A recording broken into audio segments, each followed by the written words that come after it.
Ubak polling do Menteri Badai Khmih katanat kam jungok kai perthai jong sarkar jala ulo pentip baka pisa bala mang na bynta bon penoi kata masa cherry blossom kalong iwei pon khandai klur kat baka jingpynlut la Khmih lynti bakan long pra pon sab khandai klur tingka. Haba jubab yaka 0 hour notice bala wanra do ba Edelbert nongrum unong thau an ka VPP na Shillong Not haka ski basan jokai dorbar sunraj go yeng dorbar thau an ka jalla haka ar tarik unai lur ar jat pulai halor ka jingpynlong ikate ka tamasa hobnai nai weng mentau snam uba pol ulo ong baka pisa ka baduna nriu pon khandai klur an khali dak badi ki tiket bat ki jingkersan nagi kenhun ba pher Uba pol loang baga jingpynlong ikini kita masa kalong kum kata kalenti ban kenti yaki kam jungok kai haka jalla kum bale ki wei pat kiri haka perthai. For allowing me to move this 0 hour.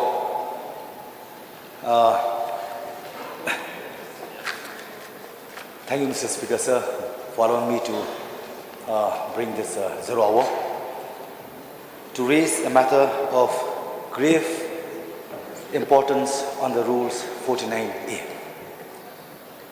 We can see that Meghalaya tourism has released attractive publicity projecting Shillong Cherry Blossom Festival 2023 to be a grand mega entertainment with a sequence of events including Road to Cherry Blossom to be held at India and Thailand from 1st to 30th October and mega music contest on 17 November with an international lineup of headlining act including Ronan Keating.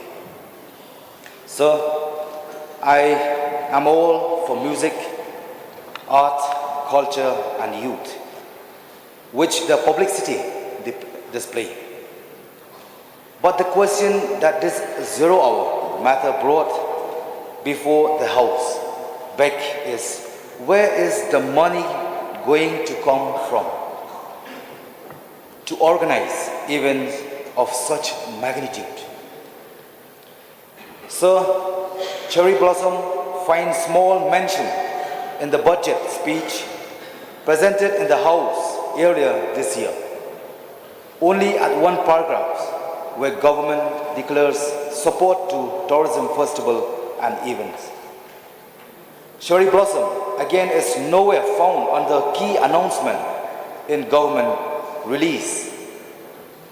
Highlights of budget 23-24 and with no indication of fund outlay in the budget estimates earmarked for tourism sector. So with no budgetary allocation originally voted by the Assembly, it would be expected that amount to defray charges for organizing Cherry Blossom Festival, which is undoubtedly the biggest government promoted event of the year, would therefore figure in the supplementary demands for grants move during this autumn session. But again, I found nowhere does expenditure on tourism events figure in any of the 25 numbers of supplementary demands. So I want to know from the Honorable Minister in charge tourism, how exactly the government plans to bankroll this super ambitious project, which strangely includes months-long pre-events to be held in exotic Thailand. Please care to explain to this House what is the approved budget for the entire sequence of events. May I repeat, please care to explain to this House what is the approved budget for the entire sequence of events and from where will the state arrange the funds. So, also I want to know from the Honorable Chief Minister in charge finance whether our state is in a healthy financial position to pull off an entertainment spectacle like how Cherry Blossom Festival is publicized. And will equal attention and funding be given to indigenous festivals that preserve traditional culture? So with these very few words, Mr. Speaker, sir, I once again thank you for allowing me this 0 hour to raise a matter of grave importance. Thank you, Mr. Speaker, sir. I'll resume my seat.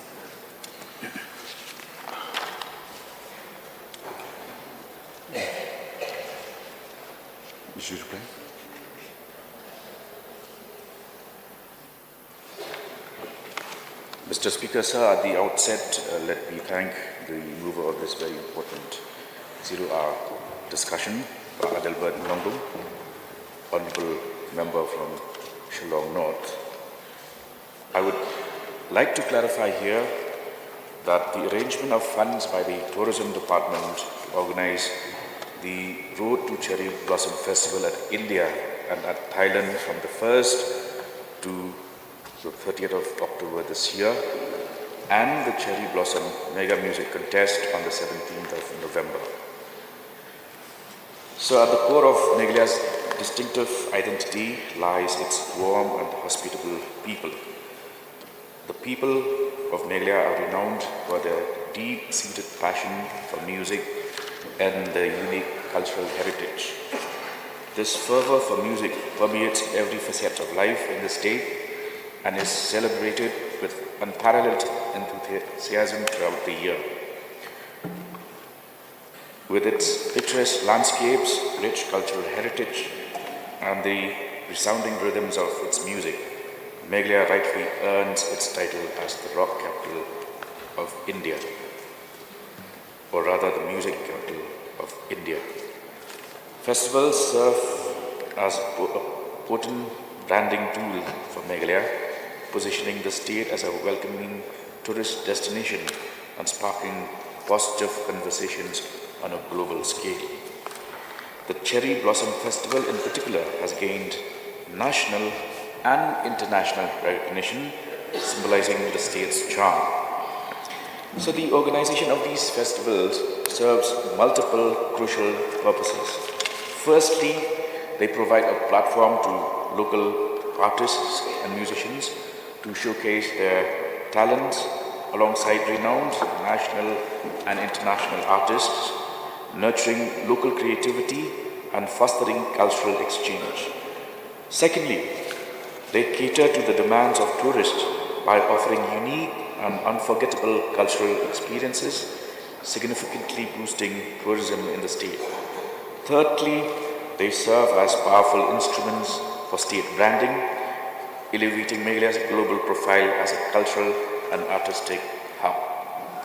Sir, it is in recent years, festivals and events have become integral elements of state tourism strategies across the country. States like UP, Goa, Haryana, Sikkim, Nagaland, Assam, Arunachal Pradesh have recognized events and festivals as essential components of their tourism development strategy. Events like the Ladakh Festival, Sunburn Festival in Goa, the Shillong Mail in Haryana, Hornbill Festival in Nagaland are a few that we can mention as events sponsored by the respective governments. I would also like to inform members of this August House that in this year's Cherry Blossom Festival, in addition to the mega music contest aimed at nurturing and launching local talent into the music industry, we will also be organizing a choir competition to provide a platform for local choirs and vocal groups to showcase their musical prowess, creativity, and harmonious talents. It's an opportunity for these talented groups to gain recognition and appreciation from both local and visiting audiences. So the impact of these events has been significant. The last Cherry Blossom Festival in 2021 attracted approximately 45,000 attendees, of which at least 30% were tourists, equating to more than 10,000 tourists in 3 days. Similarly, the Megong Festival hosted last year drew a crowd of 3.5 lakh crowd. According to data available with the department, a substantial portion of the tickets sold in 2022 were purchased by tourists. Moreover, virtually all available accommodations were fully booked during the festival period, generating additional revenue for the hospitality industry of the state, in addition to the income earned by locals through setting up of stalls, food counters, transportation services, and so on.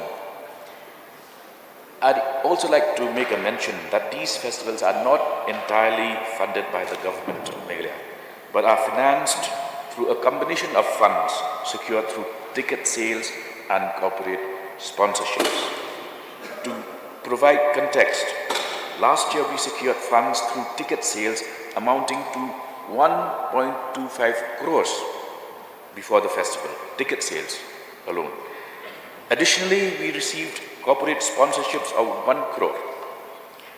This year, we anticipate securing funds through ticket sales of up to 2 crores, depending on the lineup of performers. And the curtain raiser, which the member had made a mention of, both nationally and internationally, are aimed at increasing the ticket sales and to attract high-value tourists. Mr. Speaker, sir, the honourable member had wondered as to what was the source of financing this particular festival. I would like to highlight, sir, that an amount of 7.5 crores to meet the expenditure for these various festivals came under expenditure head 104. Expenditure head 104, since the member wanted to know as to where did the source of funding came from. It came from expenditure head 104, promotion and publicity of festivals, which received approval from this House during the budget session of March this year. The costs associated with these events will be covered under this budget head, and therefore there is no need for any supplementary demand, separate SD to be placed, since this was already voted and received the approval of this House in March this year. Sir, the amount sanctioned for the Cherry Blossom Festival 2023 is 1.99 crore. The expected expenditure is 8.49 crores. The deficit of 6.99 crores is targeted to be met through ticket sales and corporate sponsorship. I would repeat that the amount sanctioned for this Cherry Blossom Festival 2023 is rupees 1.99 crore, whereas the expected expenditure is 8.49 crores. Therefore, the deficit of 6.99 crore is targeted to be met through ticket sales and corporate sponsorship. With the above information, I hope I have been able to clarify the issues raised by the Honourable Member.